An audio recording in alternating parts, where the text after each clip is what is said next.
GC Radio is giving away to some of its lucky listeners Beats by Dre earbuds. That's right, Beats by Dre earbuds.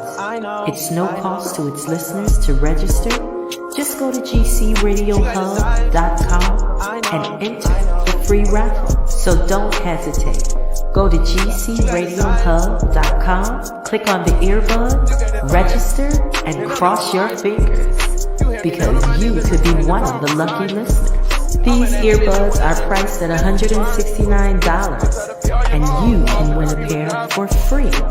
That's right, free of charge to you.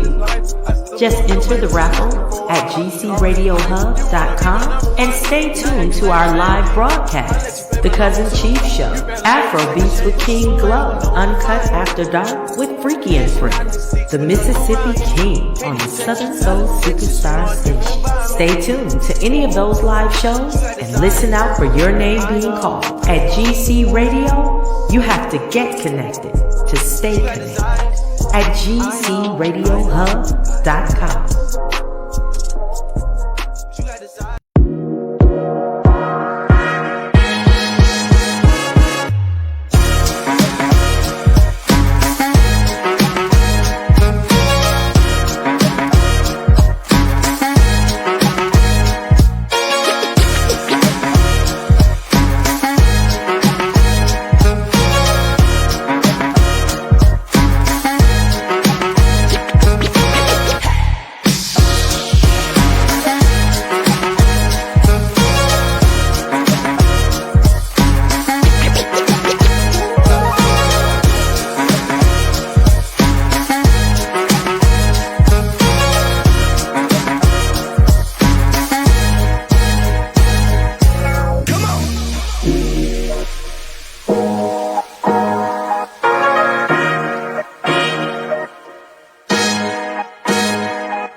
Hey, how y'all doing out there? This is your cousin Chief at GC Radio, and today I am privileged to have my boy from Oakland Town Business, in the building. My boy Esinchill. What's good, bro? Everything is great, man. Everything is everything. How are you? Man, I'm challenged and inspired. I'm challenged by the obstacles every day, and inspired to get over them. Yes, sir. Yeah, take a positive spin on it, bro. Always. Yes, sir. So, I want my audience to get to know you today. So, Esinchill, let them know where you're from and what it was like growing up. Hello, audience. I'm Esinchill, born and raised in East Oakland, California. I got an older brother. My mom and dad is still together. So I'm coming from an unbroken home. You know what I mean? I value women to the utmost. My first elementary school was Martin Luther King in West Oakland. Okay. From there, I went to damn, I'm old. From there, I went to Redwood Heights, East Oakland, up 35th Avenue. And then from there, I went to Montero Junior High School. You know, it's not called middle school no more. It's not called junior high school no more. They call it middle school. Okay. And then from there, I went to Skyline High School. And my childhood, I kind of lived in my brother's shadow, my older brother's shadow. He played for the Oakland Dynamites. Okay. Throughout our childhood, and he was real good. And everybody his name was Rodney, so everybody called me Lil Rodney. Right. And I remember one incident specifically at Montero, at my junior high school. We had an assembly. Some reason I ended up on stage at the assembly, and the MC, you know, he was asking everybody to introduce themselves. When he got to me, you know, everybody at the school know me as Lil Rodney, Lil Rodney. So that was my moment to solidify my own identity. I cracked under the pressure. He said, "What's your name?" "Lil Rodney." I felt so bad after that, man. That was probably my 8th grade year. And after that moment, I took it upon myself to solidify my own identity. So by the time high school came around, you know, we went to the same school. He was there 3 years before me, So everybody who know him know me. It was so I had to break from that. So by the time I got to high school, I was my own man, and I was feeling good about that. Okay. Then I went to Sonoma State University for a year. Hey. Hated it. Hated it, man. I did 1 year and only went because I promised my mama that I would go to college. But I knew I didn't want to go. I knew I didn't want to go. Why Sonoma State? Why Sonoma State? What was the influence to go to Sonoma State? Well, I applied. Where did I applied to Southern University.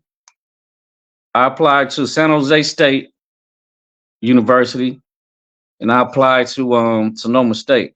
I had to jug at Sonoma State because one of my older cousins, her boyfriend at the time, was one of the recruit cats at Sonoma State.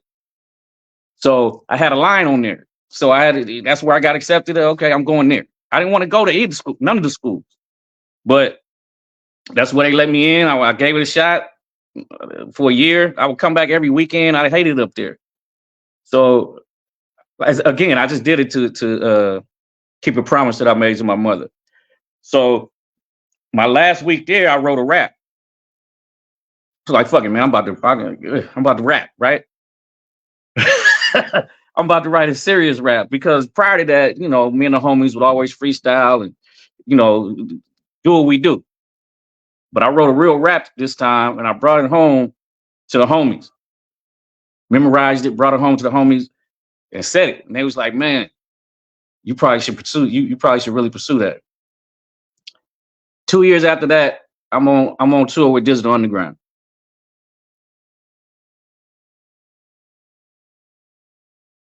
Man, that's crazy, bro. That's crazy. I had a partial scholarship at Sonoma State, man. I went up there and it was snowing too much for me, bro. I had to get back to it. Couldn't do it.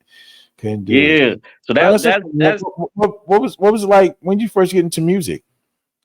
You said what was it like?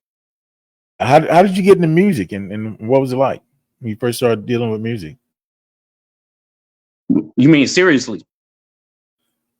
Well, the intro before you took it serious and why you took it seriously.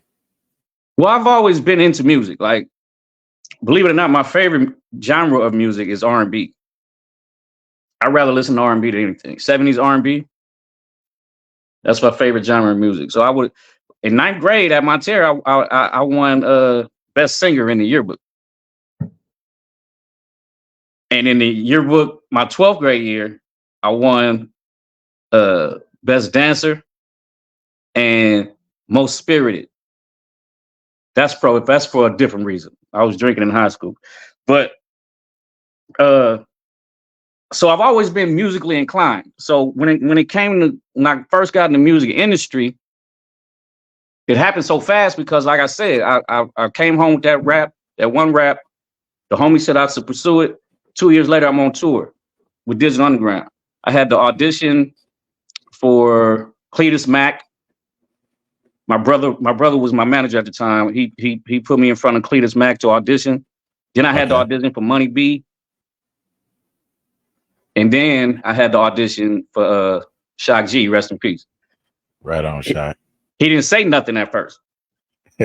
But they had a show and he picked us up. He picked me and my brother up in the limo. And then, we riding to the show and shit. He was like, "E, man, I like you, man." And then he extended his hand. He was like, "Welcome to Digital Underground." And that was it. So wow. As far as my introduction to the industry, it really wasn't nothing that I could really assess because it happened like that. You know what I mean? Right on. So yeah. So I did like 3 or 4 tours with them, nationwide tours. The first tour I was the roadie. By the time, but the roadie, but they would still let me get on the mic some. Right. The second tour, other cast was roadies, and they gave me more time on stage doing my my solo thing. Excuse me. And I just got the bug, man, the fever. Like I'm different when I'm on stage. My wife could tell you, my brother could tell you, everybody that know me can tell you. Like this, what we doing right now? Interviews. Right. I don't like doing this. Man, this interview is some of the easiest interview you ever have, man. I do not like doing it, but again, I'm always appreciative. But it's just not in my personality. You know what I mean? Right. I'm a real introvert. I just love music, so that's my thing. That's what I've stuck with this whole time. I can't leave it alone. I love music. Man, it's crazy. When I went to Montero, I went to Skyline, I went to Jackson State, and then I came back and I went to Sonoma State for like 2 weeks. They promised me a full scholarship, and I was supposed to play with Larry Allen, and then they changed it from a full to a part. So I went to Cal State Hayward, like, screw y'all, and I played against Larry Allen. I ended up going back to Jackson State and getting my degree. Yeah.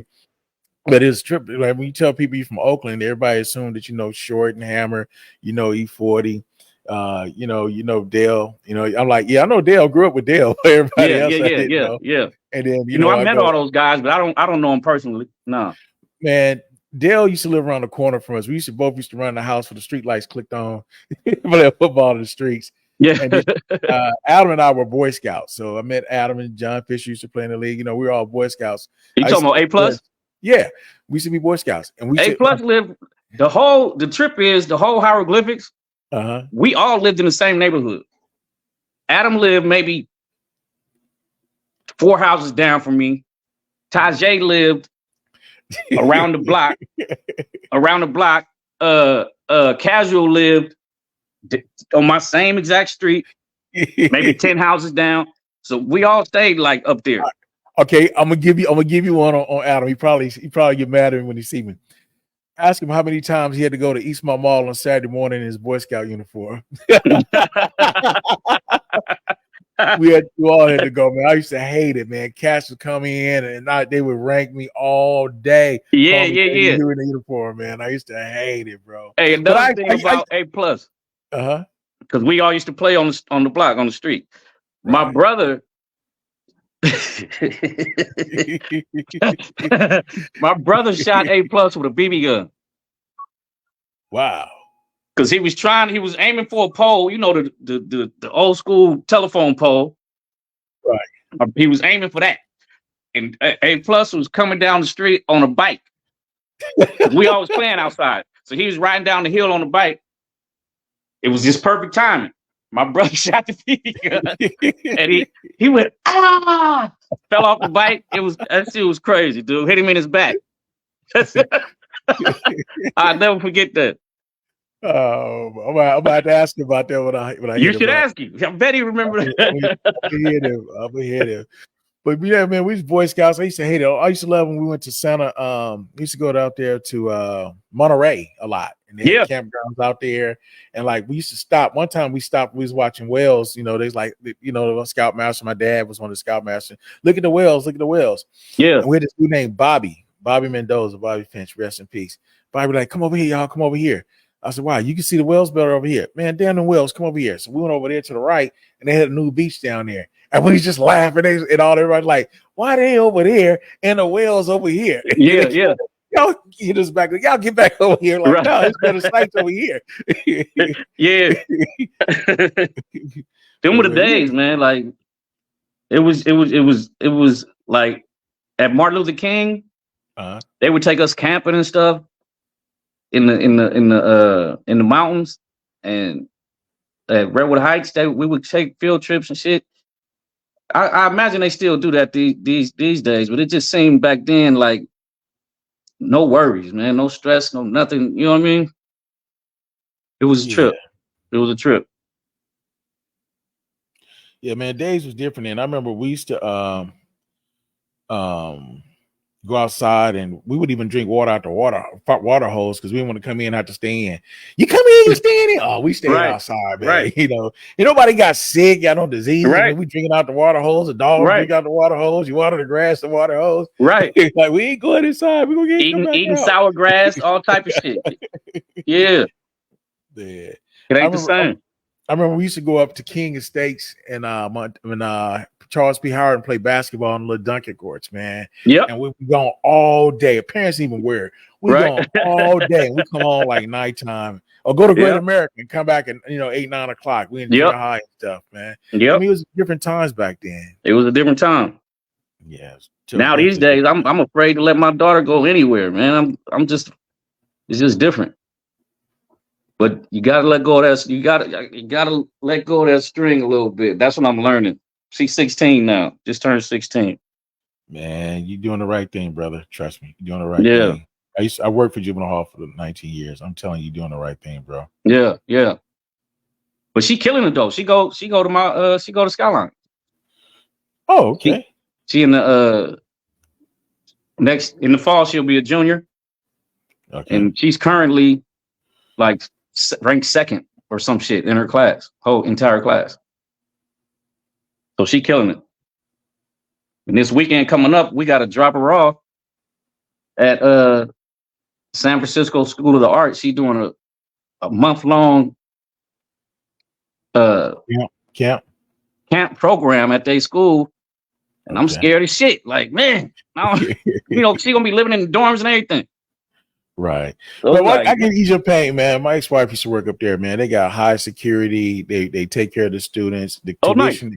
Nice. You don't need about 3 jobs for the tuition. She ain't got a scholarship. It's high as hell. But it's safe. It's actually safe. Man, this summer program cost so much money. I'm glad I still got my phone bill to talk to you right now. Man, wow. They killing it. But she deserves it. She deserves it. She wants to be an animator. Oh, that's wonderful. That's wonderful. And she's been in like different galleries and exhibits and shit. Like she's sold some of her pieces. So that's dope. I'm about to check some of that out, bro. For sure. So what was life like at Sonoma? Did you finish what happened after Sonoma? I just didn't like it, man. I was tired of school during high school.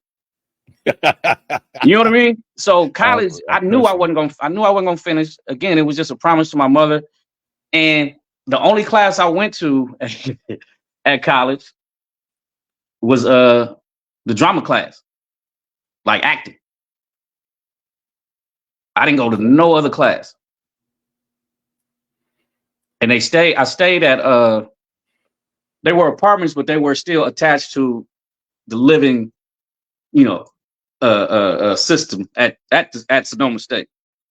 Okay. So what we did, me and the other homies went to class, but when they wasn't at class, I was there all day. We either, smoking, drinking, college shit. That's all I did.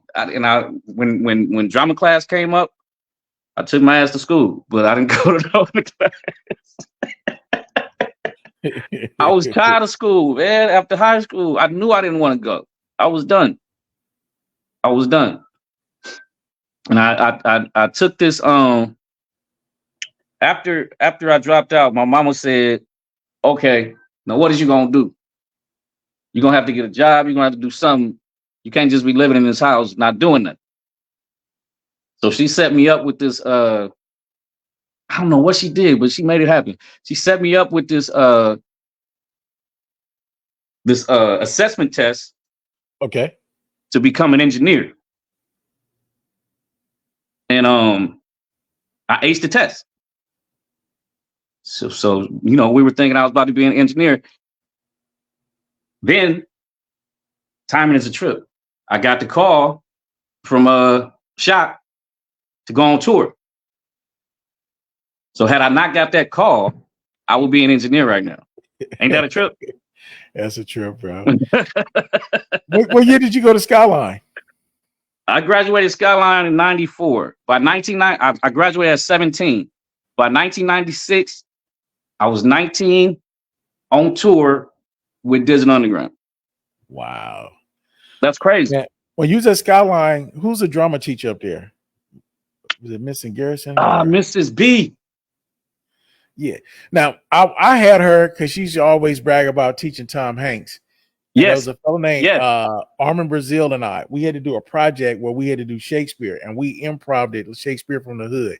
And she was like, "You guys are brilliant." She had a scholarship to go to the same acting school Tom Hanks went to, and everything. That's she was all out for us. And my mom said, "I'd be damned you go to a school to teach you how to be a fool. You're already a fool. You going to a college." So who knows what I would be if I actually had to go, bro? Who knows? Right. Yeah, Miss B was dope. I loved her. Like she let you be you. Them the kind of teachers I like. Right. She didn't hound you a lot. I like Miss B. Yeah. Yeah, she was a blessing, man. I mean, and Mr. Bianchi. So you and me, we went to a lot of the same schools. You said you went to Montero and Skyline and Sonoma State? Yeah, I went to Sonoma State for 2 weeks, bro. What happened was I got hurt in Jackson and my mom had a bad wreck. I came back to Cali. I was at Merritt College, and I took a weightlifting class so I can stay in shape to play football when I returned to Jackson State. Yes. And even to this day, I can go in the weight room and I can put a 45-pound plate on a curl bar and start curling it. So the coach told me come in, no warm up, start curling 45 plate. He thought I was diesel. That's Danny on my max. I can put like a 10 or a 15, and that's it. Curling. Right. You know, but he's like, you come in with 45-pound plate. I'm like, I did that to impress people off because I could do it easy. Yeah. So he's like, man, where you play ball? I said, I don't play no more, man. I played at Jackson State. He said, what did you play? I said, I got red shirt. He said, man, come on out to Sonoma. So he promised me all this stuff. We get out there, man, and like I said, it was snowing too much for me. It wasn't no color. And I was yeah. Then it went from a full scholarship to a partial scholarship. And talking about, you know, if I do good, they can make up the scholarship. I'm like, man, I'm not feeling this, bro. Because we talked to Oakland, to me and my mom to Sizzler, and you know, we're gonna give him a scholarship. And your son's a great athlete. I watch him run and do his time. I see him lifting weights. You know, plus we got a great education program. All that was like, wah. Right. 2 weeks I came back to Oakland. I went to Cal State Hayward and played up there and worked at FedEx. And then I told my mom, so Mom, you know, I love you, but I need to go back to Jackson State. And she said, why? I said, because I'm not taking school and none of this serious out here. The jobs are jokes. Yeah. I'm just making enough money to go party and drive my car, get my car fixed. That's right. I need to get focused. She said, well, if you serious, you go back. I said, all right, I'm going back. So I came back to Jackson and said screw football, just got my degree, and I got a degree in marketing with a minor in finance, and the rest is history, bro. Nice. Nice. Yeah. It's funny how with the turns we take with life, man. But you know what's funny, Essential? I know I just had Sam Styles on here last week.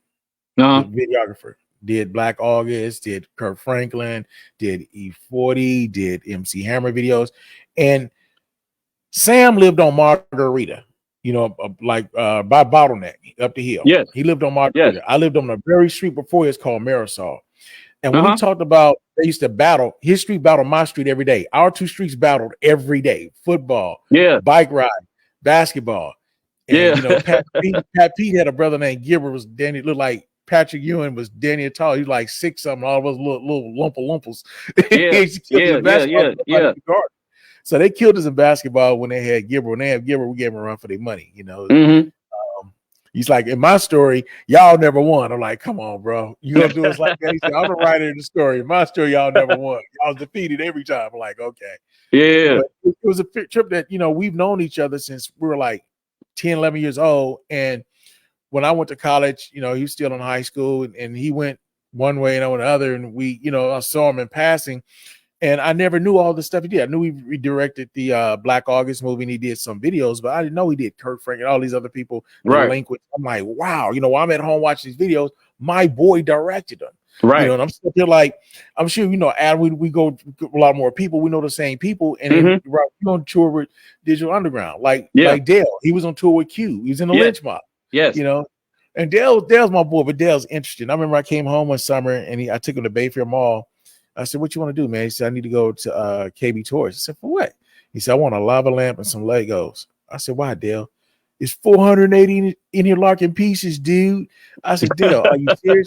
Dude, you on tour with Ice Cube. Man, I'd be bored, bro. I'd be bored. I'd just be in my room just trying to be creative and write some more hits, man. You know, club life, the chicks, it's boring, man. It's boring. Right. I'm like, dude, you living a life. He's like, no, I'm not, bro. I'm happy with this lava lamp. He bought a lava lamp and some Legos, bro, on everything.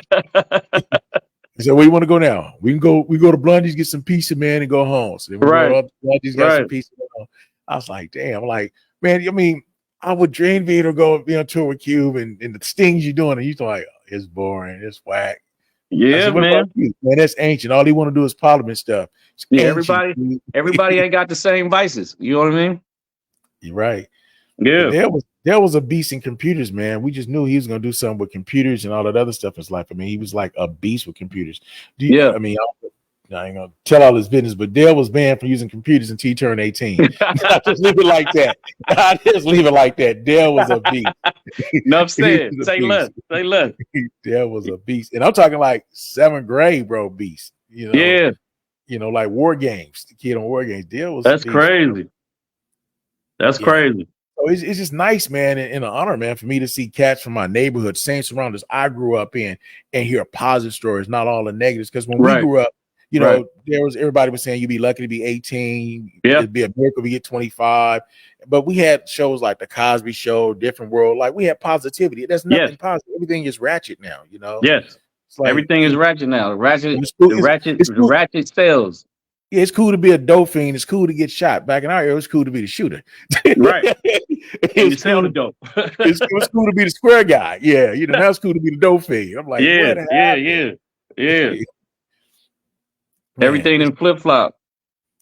So, man, this is crazy, my boy. We got so much history. So, going on tour with Digital Underground, man, and how long did that last? And what was the next phase of your career after that? That lasted for about 4 tours.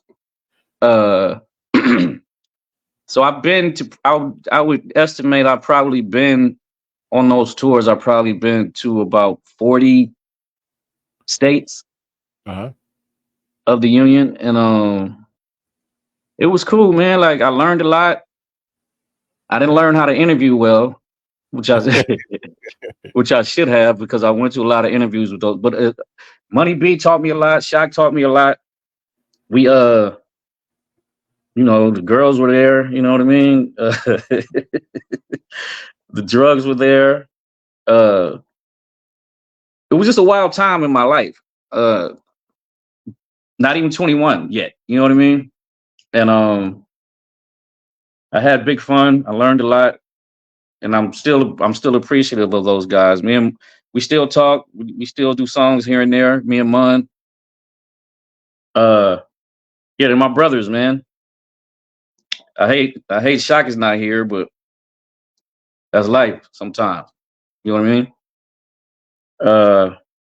But after the touring, I was determined to do my own solo project. So my brother and I, we put our heads together, and I was writing songs, getting beats here and there.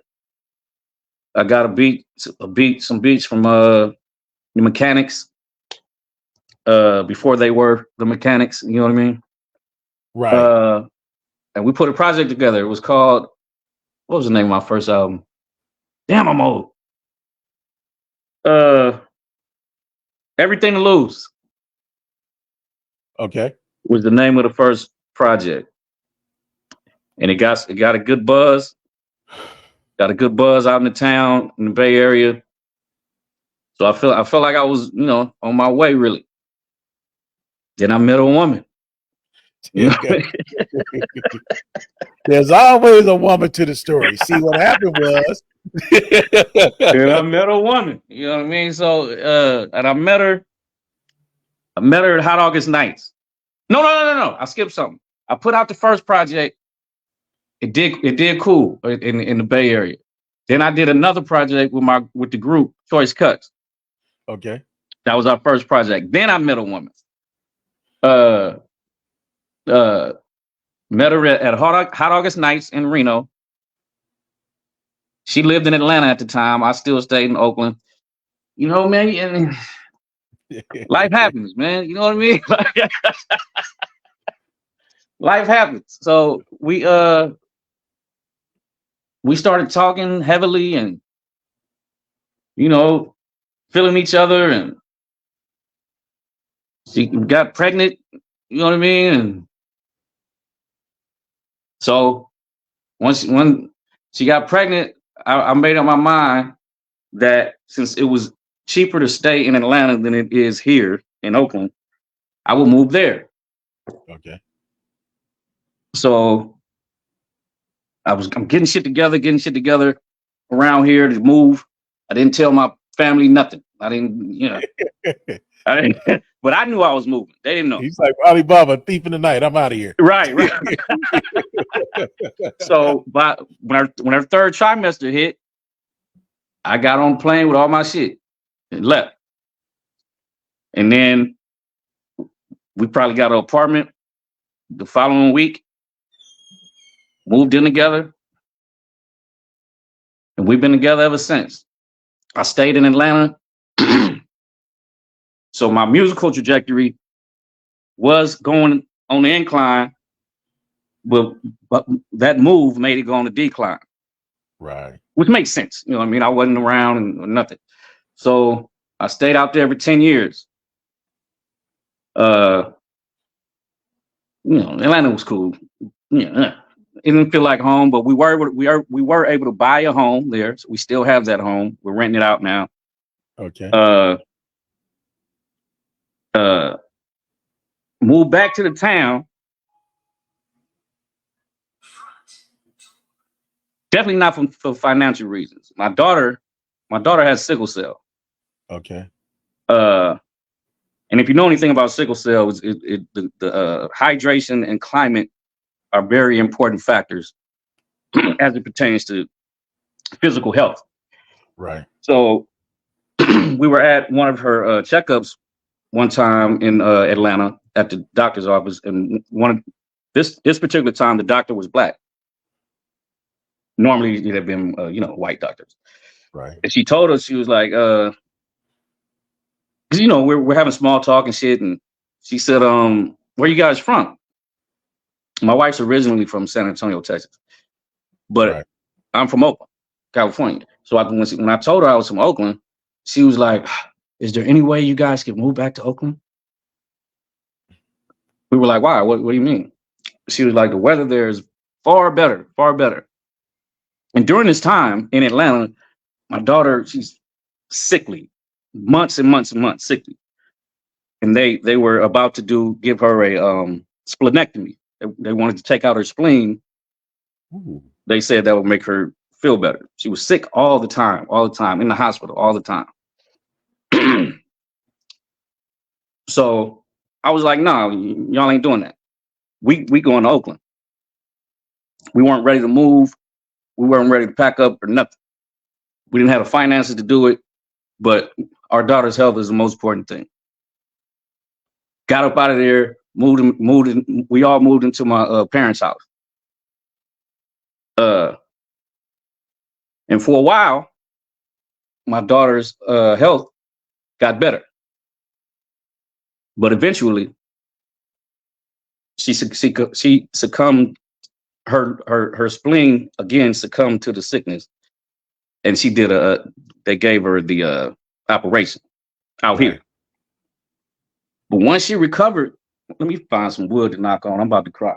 Once she recovered from the operation, she ain't been sick at all. Wonderful. Not once. That was 2 years ago. This has been the longest stretch of health that she's had since she's been born. So we made the right move. Made the right move, bro. We made the right move. And some people sacrifice everything for stardom, opportunity, but family first, man. Especially as a parent. Family first, man. Family first. Family first, second, and third in my book. So now, I'm taking the steps to get back into music. My daughter, she's good, self-sufficient for the most part, so I don't feel as tethered to that. You know what I mean? Right. So now I'm gradually getting my mojo back in the music, and the songs you've heard, that's me getting my mojo back, and I don't know what it'll lead to, if anything, but I feel good about doing music again. All right. So that in mind, I want to let our listeners see something, and we're gonna hold on for a quick minute. I'm gonna play this video of yours real quick.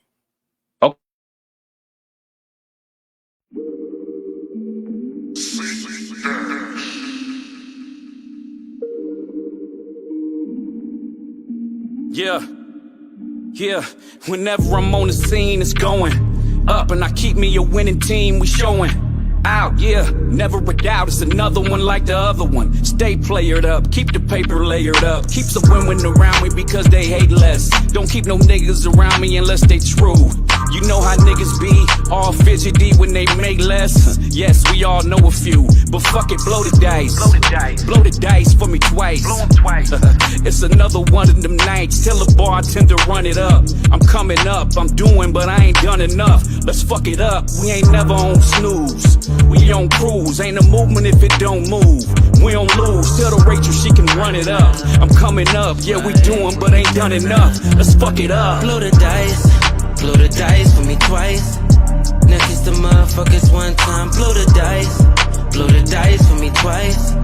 Now kiss the motherfuckers one time. I keep some bad bitches with me that you wouldn't believe, yeah. I invited all the players. Freeze the bottle in the air if you fucking with me, yeah. I invited all the players. Look, everybody pulling up with me is winning. They gon' have some high grade and a bottle of Douce with them. Women wanna gravitate and that's a given.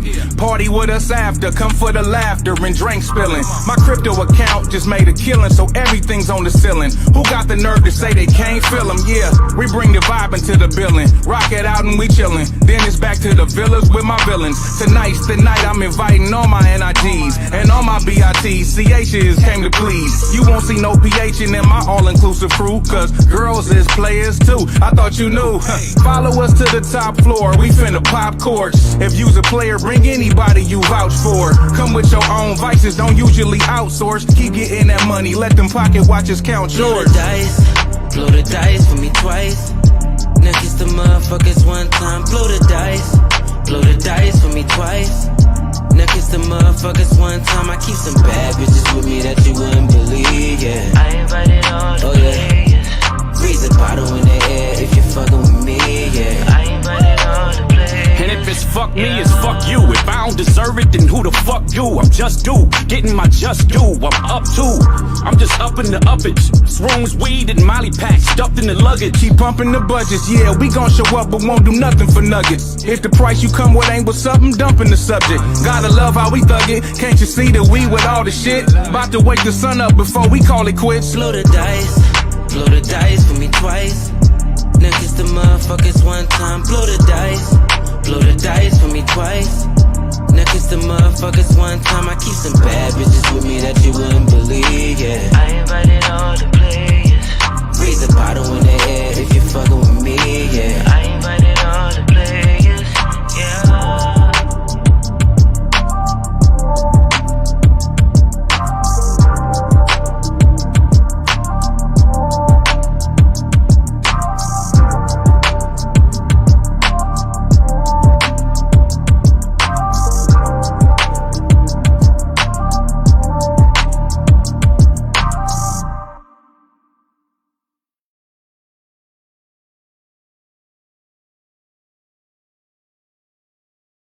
Man, Esinchill, bro. That was fire, bro. Man, Thank I'm you, homesick, bro. I'm homesick. Man, I'm over here like all the barbecues, the domino games. You know? Oh, man, just party. Yeah. That's the vibe we wanted to to convey, man. Like when the sun, you know this, when the sun is out in Oakland, man, people come out, the women come out in the sundresses, and you know the hot cars, the Stangs, and the Falcons come out. You know what I mean? It's just a good time in Oakland. It's a good time. Out. Yeah, the Falcons, Stangs, the Cougars come out. It's on and crack it. That's right. That's right. So that's the vibe. That's the vibe we wanted to set on that song and the video. Man, I'm glad you like it. You guys succeeded, bro, man. I'm homesick. I remember when I was at Jackson State, I used to say blood all the time. And I used to hang with a lot of cats from LA. And some of the cool guys was cool with it. Some of the guys was Christian like it. I'm like, look, bro, we both down here trying to get education. Get out of that other crap, man. That's right. Don't on that other crap, bro. So I'm not dissing you, but if you keep trying to check me, bro, I'm gonna pop you in your nose. For right, real, bro. Right. You know, ain't no gangster, but ain't no punk. Right. Town, fool. Right. That's right. That's right. We'll start them, but we'll finish it for sure. That's right. I used to say blood all the time too. I don't even know how I stopped saying it. Man, and I know some of the other guys that were actual Crips and stuff was cool. And they was like, man, this dude ain't no damn blood. He got on some K-Swiss. Leave him alone. Like, be for real. Yeah. You had a pair of Jordans, you had a pair of K-Swiss. Right. Yeah. Shoe. Did you pledge or anything in college? Man, I couldn't pledge, bro. I wanted to pledge Calp at one point, but my dad told me I better not do it. Then the Alphas wanted me to pledge. My dad said, you better not do it because my father and my uncle was Omega. So he said, is that enough?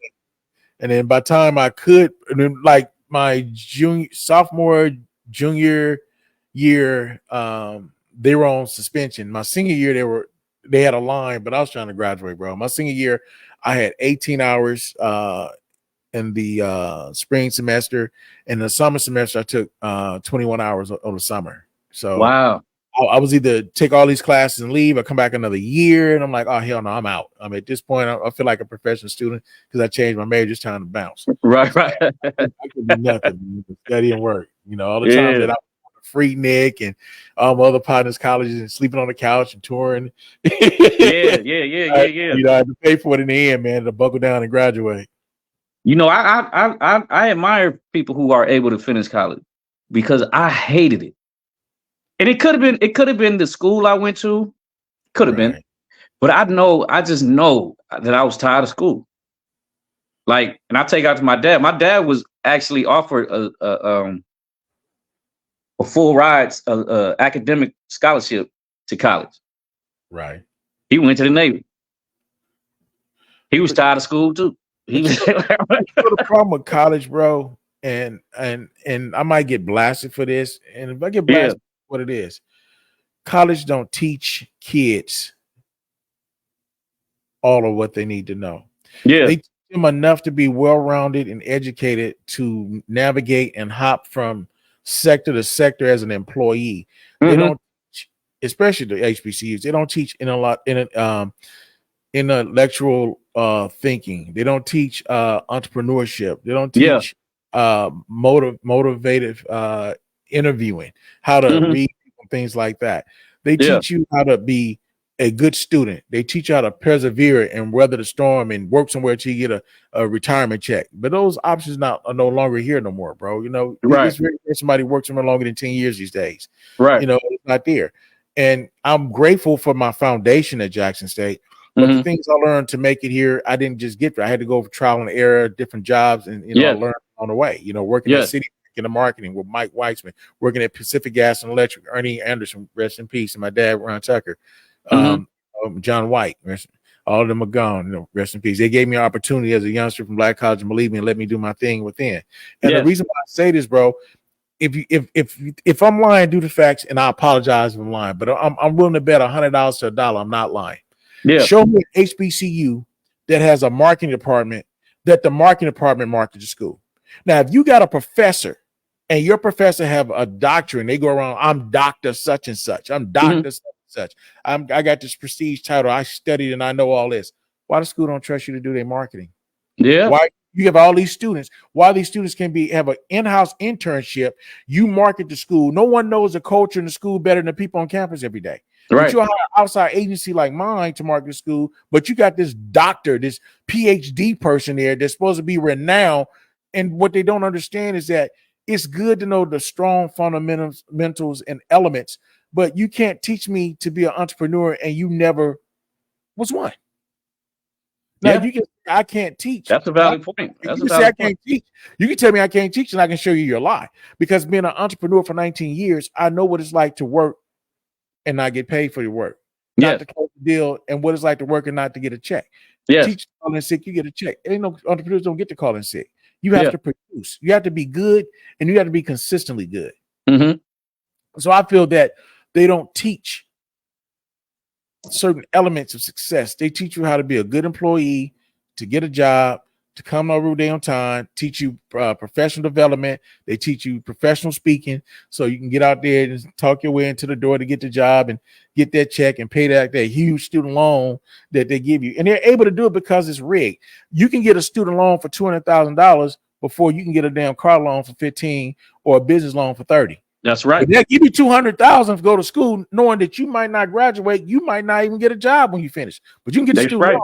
Now you can come with the best business plan possible, and because of your credit situations, they won't give you 30 to start a business, which is crazy. They quick to give you a school loan, and they slow to give you a business loan. Exactly. That's design, bro. That's a whole other show. But it's by design. It's all by design, man. Design, bro. So I mean, what I've done, bro. I went out and personally, and I looked at the school district and stuff like that. What's going on? Because my wife's a school teacher. She teaches middle school. And I see the challenges, and all my kids are but I take that back. I don't have no kids. All my descendants, because they ain't 19, 20, they descendants. They ain't no kids. Right. Are grown.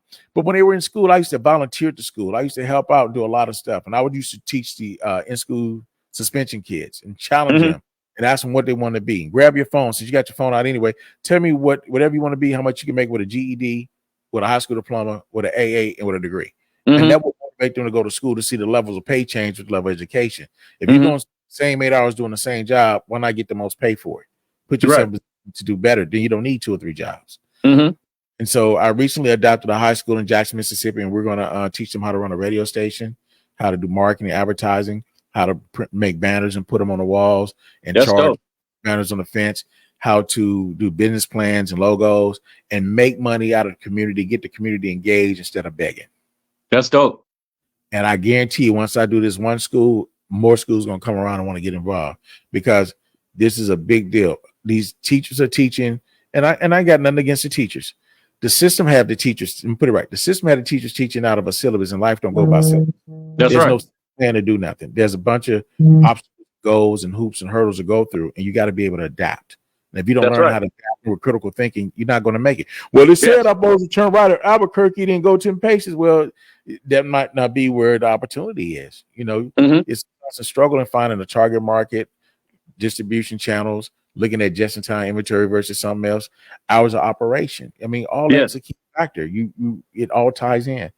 And believe it or not, I made more money during reorganization of companies than I did anything else with my marketing, where I would go in and show a person how they're wasting money, how they losing money. But if they do this, they will make more money without laying people off or raising their prices. I make more money engineering companies over the last 18 years than anything I've done. Seriously. That's dope. When do you think you'll be up and running with that school? We're planning on having it ready when school start. We got a satellite program. We're gonna work with a few of the kids during the summer. And the reason why I picked that particular school, because Lanier High School 8-3 is middle school and high school combined. So I can get kids 2 to 3 years. I would deal with some high schools, but then it's constantly turnaround. You constantly inventing the wheel. But if you got a kid for 2 or 3 years, they know it. Then they'll be experienced. They can train the other ones. You don't have to keep reinventing the wheel. Those are impressionable years too, for sure. Exactly. So if I can teach these kids how to do music, something they love, so what we'll do is we'll have it where every 15 minutes there'll be a 3-minute commercial talking about all the stuff in the school. We'll put a little commercial information, all the stuff happening, the PTA, the ball games, what's going on, student life, and then the rest of the 45 minutes of the hour will be broken up between the little 3 minutes coming in, whatever, will be just different genres of music and stuff they have, but it has to be radio playable. If the cuss words there, they have to bleep them out or take those out. It have to be radio playable, not the uncut versions. And the kids will get to do commercials for companies that's local, see the fruits of their labor and that's enjoy dope. So that's dope. I can have a radio Congratulations, station. Man. That's dope. Well, appreciate it, man. Like I said, it take a village to raise a kid, man. There's a lot of people that lived around me in my neighborhood that kept us straight, bro. I remember me and Jason Kidd used to be riding our scooters around Oakland, and Jay hit Andre Cornwell in the back, and I was a big dude. I was a mine solo riding around acting a fool, and they was like, "I would tell your mom." I'm like, "Oh man." Jay, like, why you crying? Hold on. You know Andre Cornwell? Man, Andre grandma lived next door to me on Marisol. Wait a minute.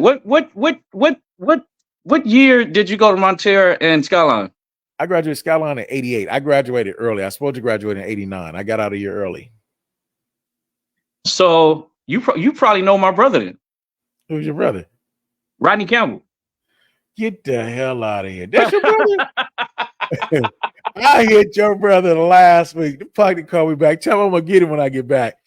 Yeah, that's my brother, man. I'm gonna steal one of his hats when I get back because he always sporting a nice hat. I'm gonna steal one of his fishing hats. If I could, if I could fit the dope on his shirt, if I could fit the dope on his shirt, I'm like, man, you probably know my brother for sure. Yeah, bro. You know me, man. We go way back, bro. That's dope. That's dope. Damon Lynch, all of them, man. Yes, yes. Yeah, for sure. Wow, that's crazy. And then your brother used to go down to where media meets, where Rockefeller had BJTV all the time. Yeah, Ram and all them.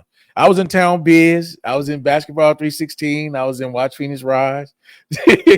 Wow, that's crazy. That's crazy. Small world, man. Film they filmed in my house in Oakland. With Farrell. They filmed that the new science fiction film they got, the sci-fi. They filmed that in my house in Oakland, the one off for Malcolm. That's dope, world, bro. Small world. That's dope. So tell me this, bro. With that video I just watched, man, you did an awesome job with that, bro. What was the motivation with this song? I mean, I listened to the lyrics. I listened to the song about 5 times, bro.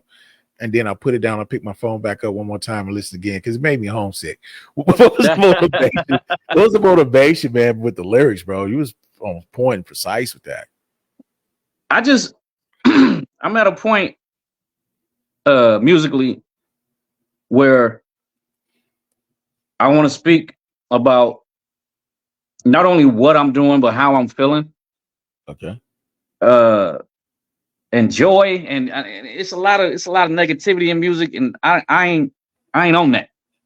So the music I'm doing now, I'm in a good vibrational space. You know what I mean? So that's what I'm going to continue to put out from here on out. So that song is that for the most part. Feel good music. By the way, Numb directed the video.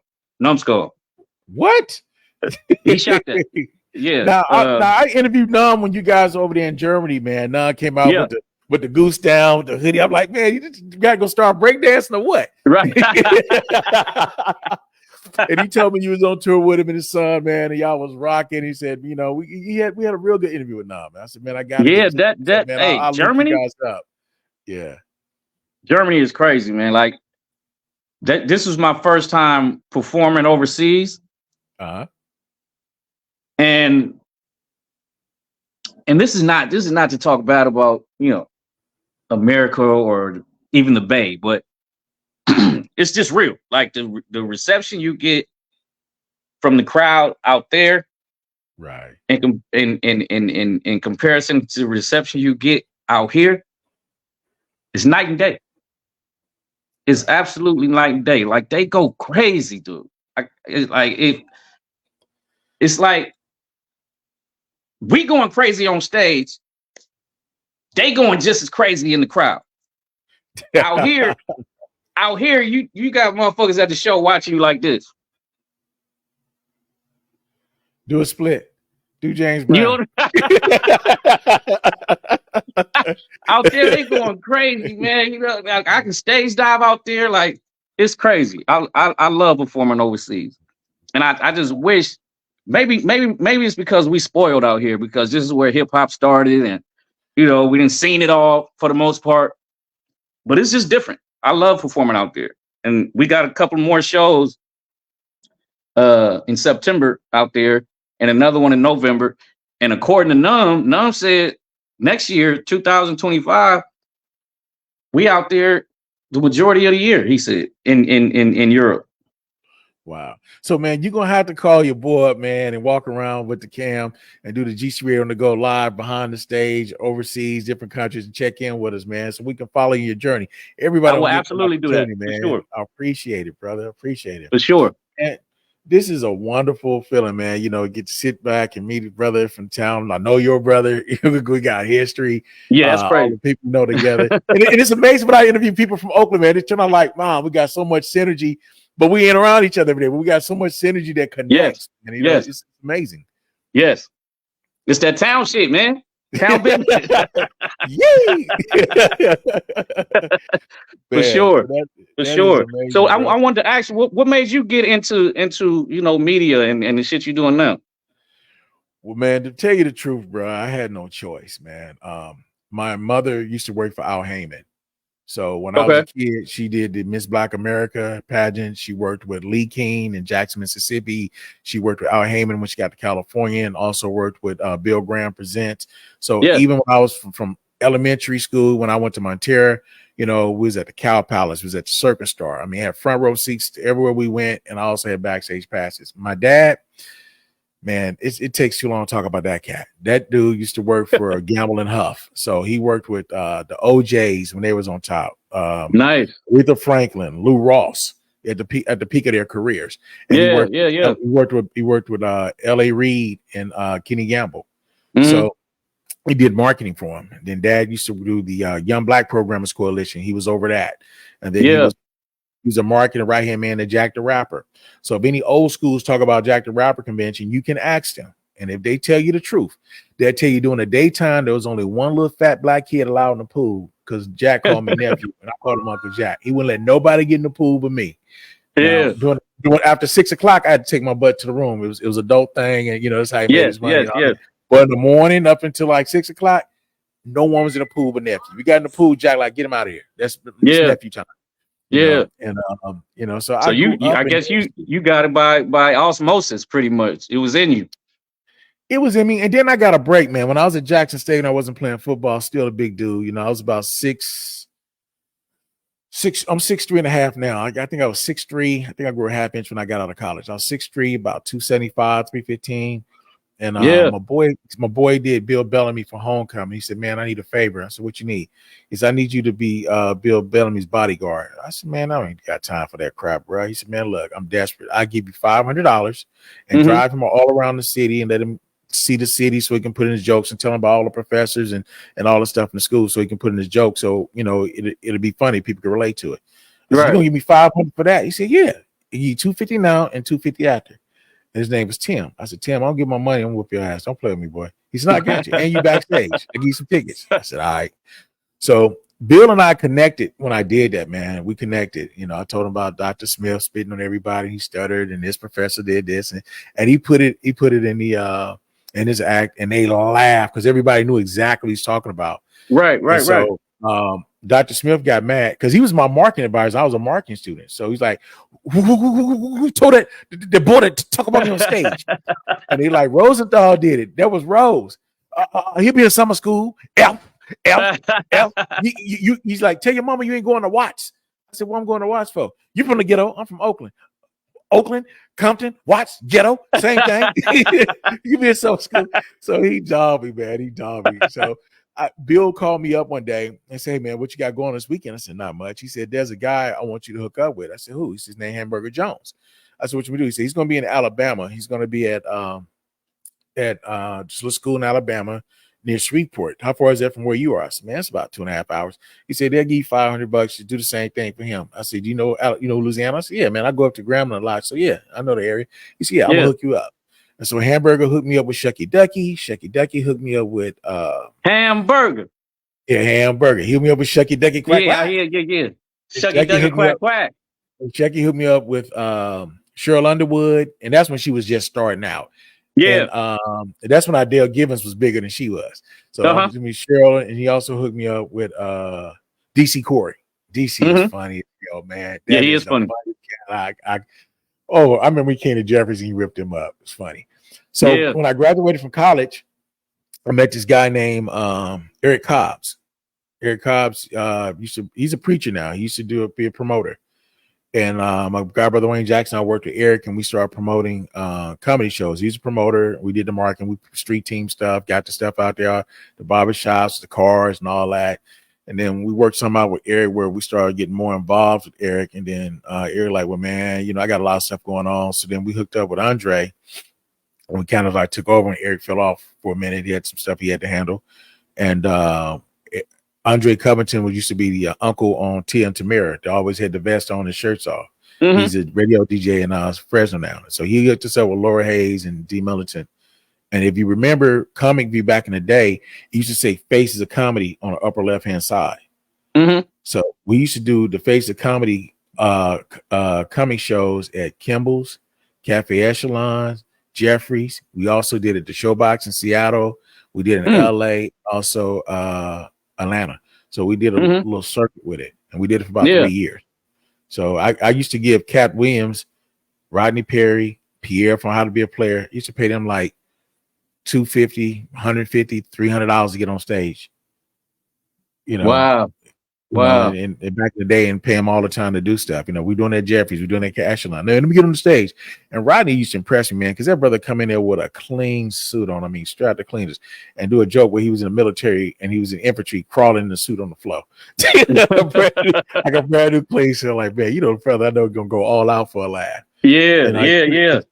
And to this day, Wow. Rodney's got a podcast. He's coming on my station, you know, so those relationships, you know, still lasting. So I kind of was born into it and got into it with some endeavors and still moving. Yeah, that's dope, man. Right. The twists and turns of life, relationship. I mean, that's the essential part to business, your relationships. If I pay you, you got your money, get the hell on. We build a relationship. As long as you're doing something, you have people you can network with. Yes. And it shrinks budgets and it builds on projects. You got to have those relationships. It's very vital. And it builds community for sure. Yeah.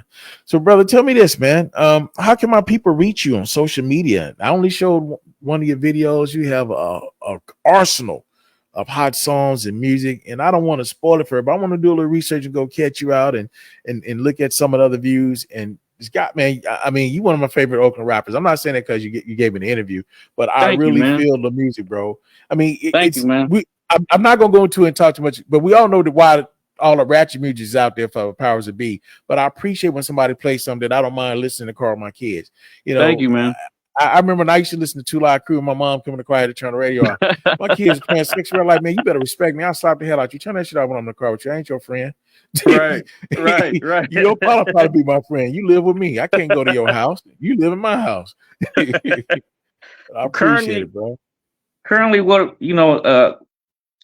I told you off camera that we're working on the Choice Cuts project sequel, part 2. And those 2 songs I sent you were the first 2 singles. We just did a video this past weekend. Remember, I think we was texting. I told you I was in Reno. Yeah, we were doing a video. So that song is called "Poppin'." It comes out on the 4th of July. It's supposed to drop on the 4th of July. The video probably a day or 2 later. So as far as my social media, I'm horrible at social media, but I'm working on it. TikTok website. TikTok is Esinchill, Esinchill. On Instagram is Esinchill _ of Digital Underground. Twitter, I'm barely on Twitter, but I'm learning. Did I say Twitter already? Yeah, you said you didn't tell us what it was on X and Twitter now. It's Esinchill, Esinchill. And on Facebook, it's Esinchill, same thing, Esinchill. Yeah, man.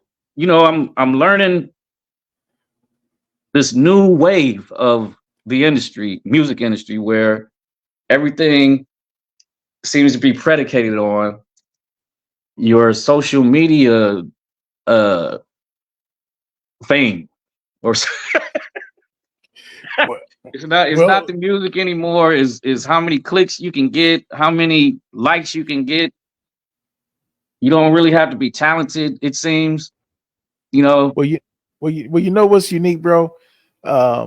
Somebody told me that we weren't a real station and that we don't have that many Facebook likes, and a lot of people don't watch my videos on YouTube, and we faking it, not making it. Yeah. And I asked them, what is success to you? What is making it? You need X amount of views, and you need this and you need that. So then I said, I don't normally do this because I'm not trying to brag, but let me show you this file. So I sent him one of my ASCOut reports that showed that in 6 days, I streamed 649,022 minutes of data to over 14,000 people in 51 unique countries. I said, is that impressive? Yeah. That ain't you. I said, it says abscap sessions, unique people. Look at it. Men lie, women lie, data don't. I said, Yeah. so I think I'm pretty successful. I've done Data this. does not And lie. You I right did this. about that.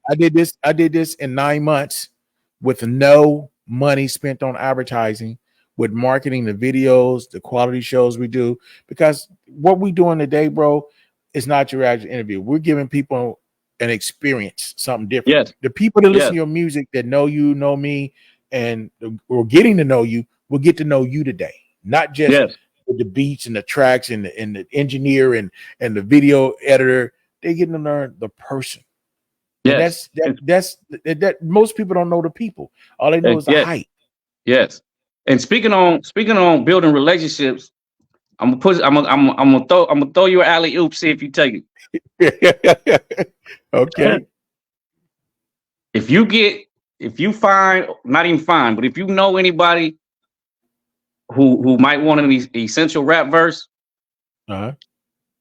I give you 20%. Can we do that? We could do that. I'll do That's the you one alley better. oop right there. I'm gonna do you one, and I'm gonna do it Okay. for free. I'm gonna do it for free just because you're from the town. No, I don't want you to do it. No.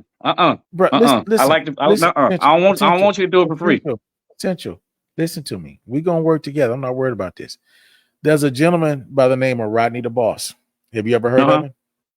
I don't think I have. No. He did the track for Lil Wayne, Millie. Okay. He done several tracks for Boosie. He did several tracks for Webby and a few other people. Fox and Million, he's done some tracks for. I'm gonna connect you with him, bro, and that's gonna take you out your element. But the brother got some fire, and if you guys let's do it, tell him that's be heat. Let's do it, man. Hey, I forgot to mention. I not only do I write hip hop, I write songs, man. I write R&B songs. I write country songs. I write raps. I mean, pop songs and rock songs. I write here, all that. Okay. I write all that shit. I got another one for you. Remember Rico from Sons of Funk, Pushing Inside of You with Master P? Yes.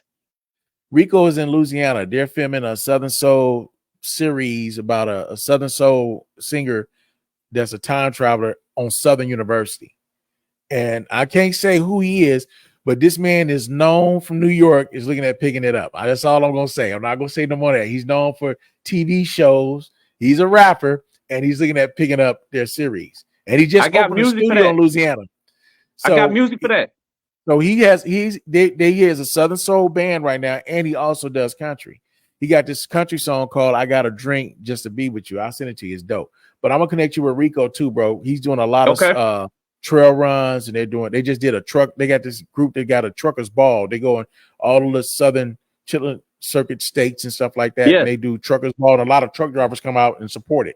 You know, they bring Mechanical Bull out there, the ATVs, all. I mean, it's like a family affair, bro. So I think it was. I write country too, man. I'm bigger than this city. I'll tell you what. I'm bigger than this town.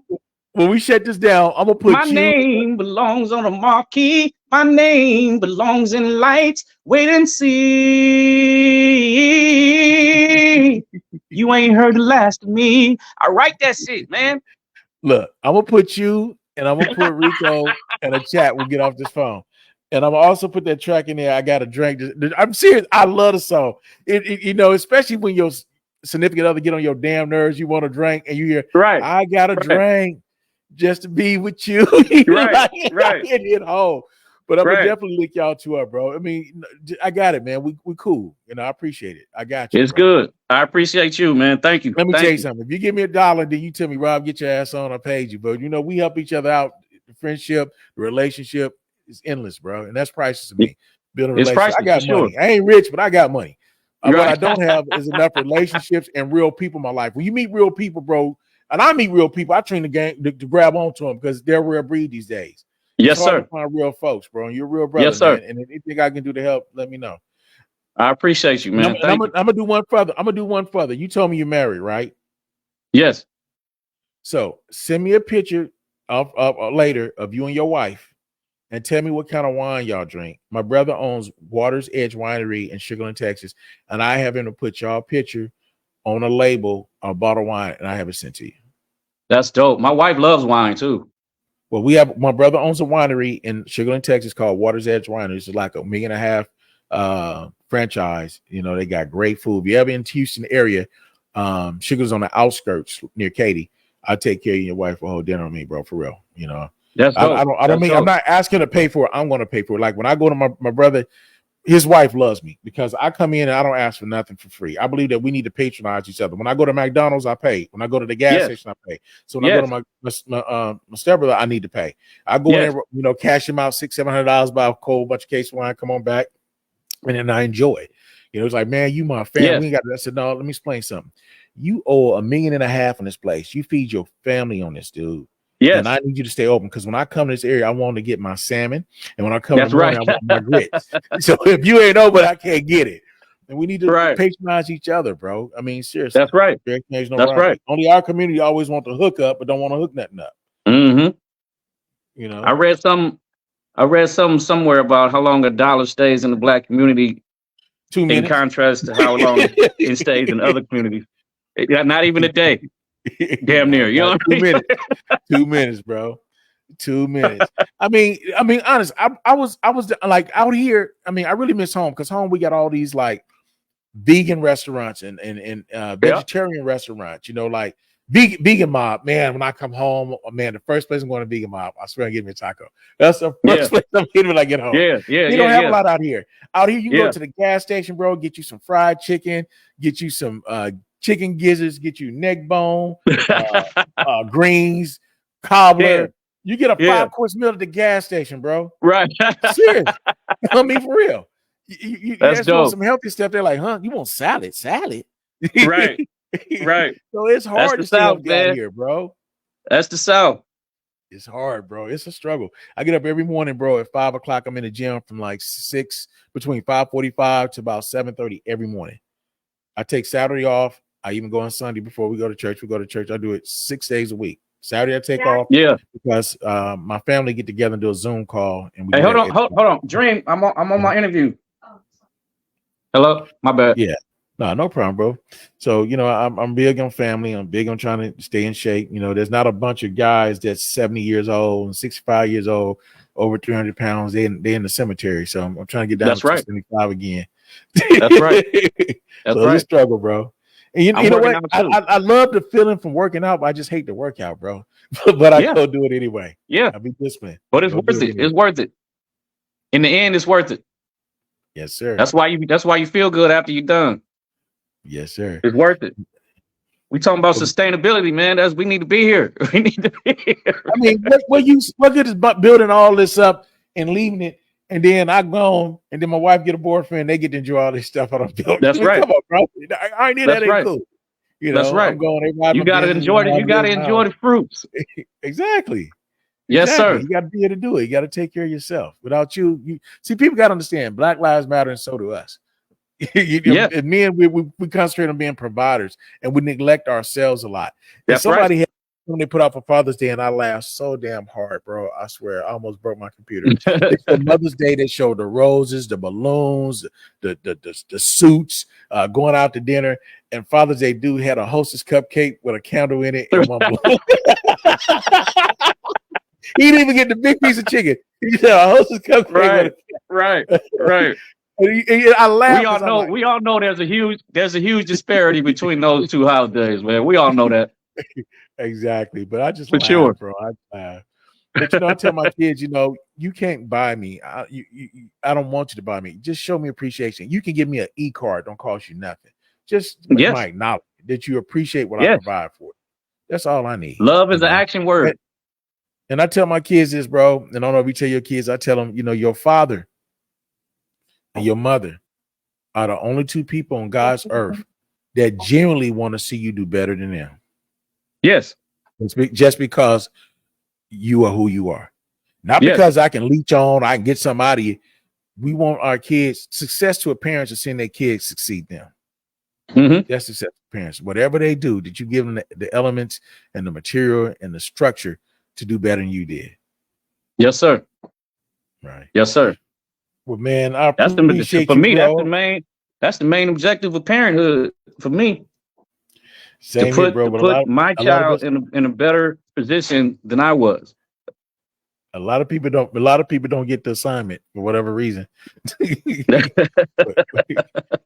don't get the assignment. Yeah.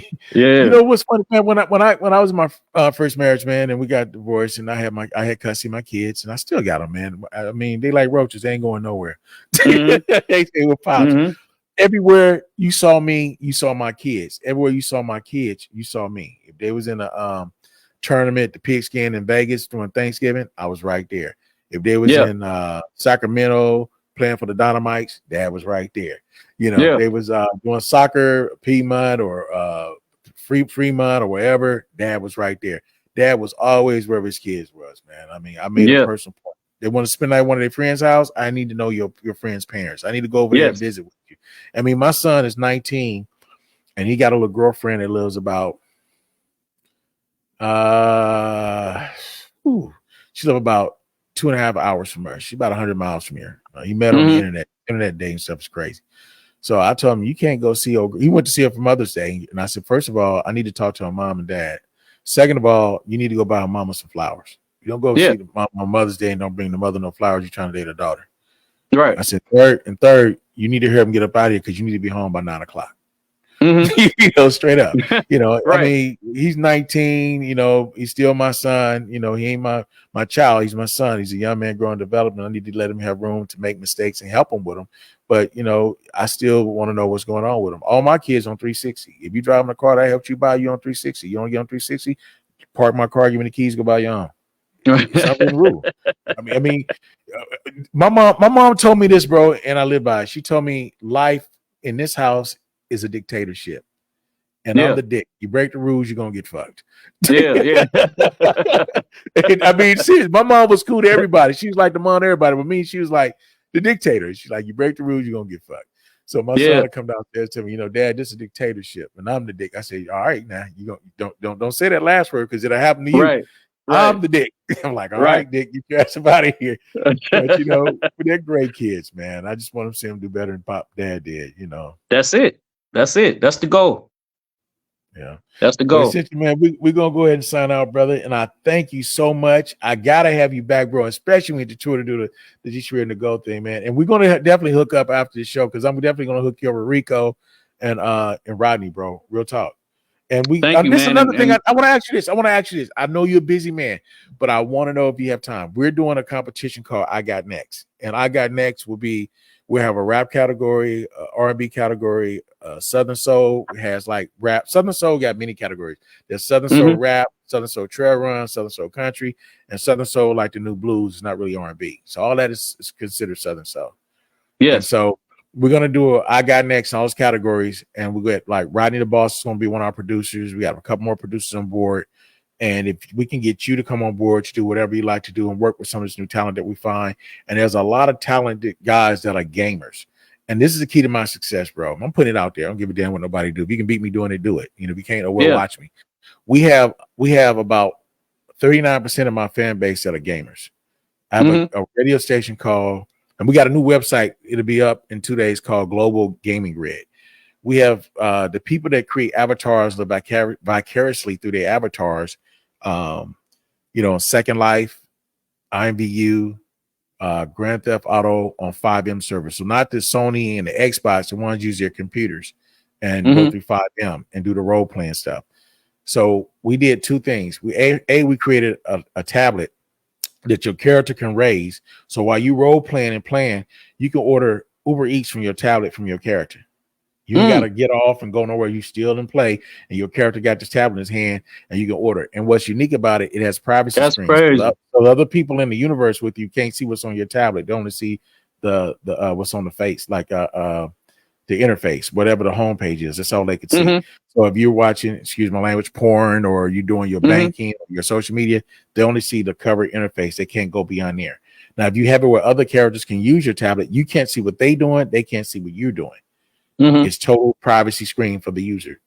You could also contact people in different worlds. So if I'm on 5M and you on Second Life, I can contact you through Skype, WeChat, Discord, Zoom, or whatever, and we can communicate if you're offline or if you're in a different world through my tablet, through my character. My character can call you outer world or on another platform through the tablet.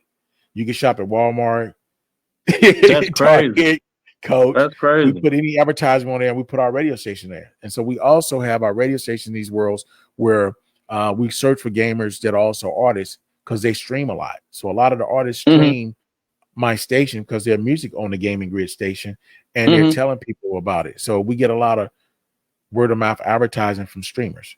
You already know streamers have a lot of followers. So that's the key to our growth.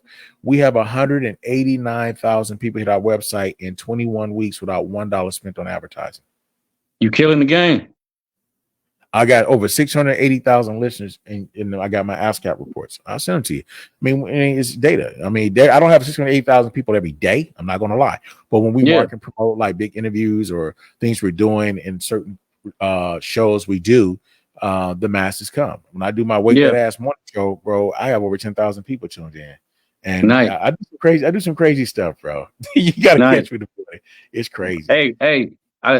I think this is the beginning of a beautiful relationship, man. Let's keep it pushing. So we'll go ahead and sign off, and I'm gonna hit you back, and then I'm gonna definitely get Rico on the line with us, man. That's gonna be y'all gonna have. I already tell y'all gonna hit it, bro. I already tell you he's gonna hit it. Where is he located at? He's in Baton Rouge, Louisiana. Okay. He's in Baton Rouge. So we're gonna go ahead and sign off now, and I'm gonna hit you right back, bro. And thank you again for keeping love. Radio, bro. Right on, bro. All right now.